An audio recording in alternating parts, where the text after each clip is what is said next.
Donc les grandes lances plutôt pour les combattants, les formations de combat. L'art de la guerre au 5e siècle, dans l'Antiquité tardive, Romain alias Talorque le connaît bien. Il est aujourd'hui un combattant picte venu d'Écosse et contrairement aux idées reçues, il se bat sans armure et sans casque. Mon rôle principal sur le champ de bataille, c'est d'harceler l'adversaire, de le contraindre à bouger, l'emmener dans des territoires, sur des terrains où il ne va pas être à l'aise, dans les montagnes, dans des milieux rocailleux, où ils ne pourront pas se mettre en formation ou de manière très très compliquée, difficile pour eux de manœuvrer, alors que nous, pictes, combattants légers et mobiles, c'est des terrains qu'on va apprécier.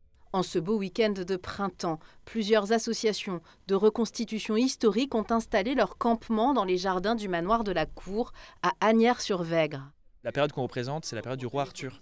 Souvent les gens imaginent le roi Arthur avec des armures de plaques, avec des grandes épées, la vision romanesque chevaleresque. Ça, c'est plutôt une vision ancienne suite à Chrétien de Troyes en fait, qui a repris des légendes arthuriennes.